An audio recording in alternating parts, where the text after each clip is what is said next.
दादा नमस्कार. नाव सांगा आपला. माझं नाव रोहित, बैलाचं नाव किस्मत. किस्मत, अंजपचा किस्मत का? आणि दादा आज गुलाल झाला, काय सांगाल गुलालाबद्दल? आज एक गाडी मागे पडली होती, आम्ही कायम गुलावलाच होतो, एक पराव झाला. हां हां. त्यानंतर आज चांगल्या प्रकारे गुलाल घेतला. आणि याला पायरा कुठला होता दादा, काय सांगाल? त्याला काचकोली मुरबाडचा पैरा होता. काचकोली मुरबाडचं नाव बैलाचं त्या? नाव बजरंग. बजरंग. आणि कोणाची गाडी जमलेली दादा, काय सांगाल? गाडी मानिलीवाल्यांचा बादशाह ग्रुप मानिलीवाल्यांचा बादशाह. अच्छा, त्यांच्याही जमलेली का? म्हणजे अड्ड्यात जमून केली का नाव होता? अड्ड्यात जमून आणि मागच्या मैदानात कुठं पराभव झाला तुमचा, कुठल्या मैदानात? याच मैदानात. अच्छा, म्हणजे भरपूर दिवस आराम दिला बैलाला, काय सांगा दादा? आपलं नाव सांगा पहिला. माझं नाव कल्पेश अनंत शेळके. अच्छा, काय सांगाल किस्मत बद्दल, काय सांगाल? काय नाही, किस्मतचा आजचा गुलाल झाला, एक गुलाल आमचा पडला, तो पण हाच पायरा होता आम्हाला. आम्ही नंतर मैत्रीमध्ये त्यांच्याकडे पायरा मागितला आणि आम्ही आज शर्यत केली. तर आम्हाला शर्यतीला आज आपला मानिलेवाल्यांचा बैल होता. या जोडीचं किती गुलाल आहेत दादा, काय सांगाल? आतापर्यंत झाले या सीझनचं 30 गुलाल झालेले असतील. या जोडीचं? या जोडीचं नाही, एक बैलाचं. येच. आणि या जोडीचं किती झालं? जोडीचं नाही, पहिल्यांदाच आमचं पहिलाच गुलाल आहे, म्हणजे माग पराभव झाला ना, आता हा पहिला गुलाल बनताय. अच्छा, पैऱ्यात पालताय. आणि काय सांगा आता पुढचं नियोजन कसं काय? पुढचा नियोजन आता बघू.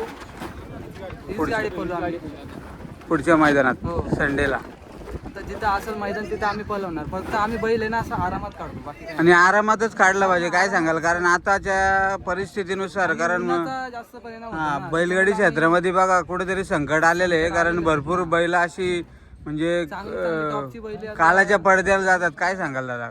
गरमी मुले काय सांगाल त्याबद्दल? पण आणि बैल उन्हामध्ये जास्त राहतात आणि पळतात ना, दिवसाआड बैला पाळली ना, तर मग कसं आहे बैलाला पण थोडासा ताण बिन भेटतो आणि उन्हाच्या याच्यामध्ये बैलाचा पण म्हणजे बैलाला पण जरा तब्येत वगैरे बिघडते बैलाची.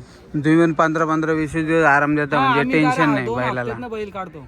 बरोबर आहे. याशिवाय पोरांना पण कधी कधी टाइम पण नसतो ना, त्याच्यामुळे आम्ही आरामातच बैल काढतो. या सीझनला काय बोललं 30 गुलाल झाले आतापर्यंत. हो, या सीझनला 30 गुलाल. आणि पावसाळ्यात कुठे नंदी घाटावर पाठवता की घरीच घरीच असतो? असतो. घरीच सांभाळता. हो, घरीच सांभाळतो. हे बघू शकता मित्रांनो. आणि आता या बैलाची माहिती द्या आपल्याला. नमस्कार, आपलं नाव सांगा आता. अंजप. आणि नंदीचं नाव? बजरंग.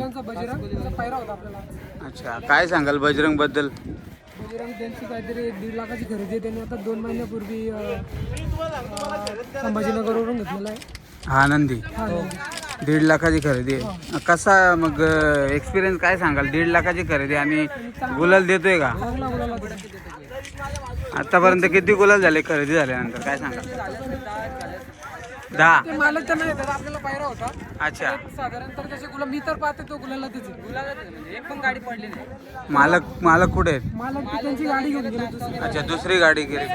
गाडी बघायला सांगायचं म्हणजे असं का आता मागच्या मैदानाला आपल्या इथेच गाडी झाली होती, आपल्याला विरुद्ध बैल होता, विरुद्ध हीच गाडी होती हिची? हा विरुद्ध बैल अच्छा अच्छा.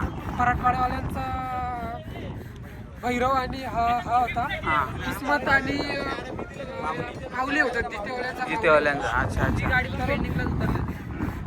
तर ती गाडी आता आपली पेंडिंग मध्ये उतरली होती. तर मैत्री खात्यामध्ये मी कॉल केला, तर तो बोलला भाऊ 100% आपण गाडी पळू. म्हणजे बघा दादा, मागच्या मैदानात कुठेतरी विरोधात पळाले आणि या मैदानात एकत्र पळाले, म्हणजे कुठेतरी अशा शर्यती होण्याची गरज आहे, काय सांगा? खरेदी होणं गरजेचं आहे. तुम्ही पण त्यांना लगेच कॉल करून आणि ते पण रेडी झाले, लगेच तयार झाले. तर बोलले आता आपण गटाचं त्यांचं आमचं नियोजन होतं, पण गटाला त्यांनी बैल आता चांगलाच याच्यामध्ये उतरलाय. कुठला तो का मागचा? 1,80,000 ची खरेदी त्यांची. तो मागचा, त्याचं नाव दादा? नाही नाव माहिती. अच्छा अच्छा, ते मालक तिकडे गेले. मालक तिकडे गेले. तर बोललो गटाला आपण बोलू, तर बोलले आता आम्ही बैल उतरवलाय, आपण गटाला नाही पण बिनजोडला नक्की बोलू. अच्छा, म्हणजे बघू शकता पहिल्यांदा विरोधात आणि आता एकत्र, म्हणजे अशा शर्तींची गरज आहे. अशा शर्तीमुळे संबंध वाढतात, मैत्री वाढते मैत्री वाढतात, कुठेतरी वाद नाही होत आणि मैत्रीपूर्ण गोडीने शर्यती होतात, काय सांगाल? असेच शर्यती झाल्या पाहिजे. म्हणजे गाडा मालकी आता पण जी गाडी झाली ती आमची मैत्रीपूर्वक गाडी झाली. बरोबर आहे. कुठेतरी भांडणांचा काल नको आणि या बैलगाडी क्षेत्राला गालबोट लागायला नको. मैत्रीपूर्ण शर्यती करा, हाच संदेश असेल तुमच्याकडून. तर दादा धन्यवाद, तुम्ही छोटीशी मुलाखत दिल्याबद्दल तुमचं मी राज बोराडे यूट्यूब चॅनलकडून आभार मानतो आणि तुम्हाला पुढील मैदानासाठी शुभेच्छा देतो दादा. धन्यवाद. बघू शकता सुंदर असा बजरंग.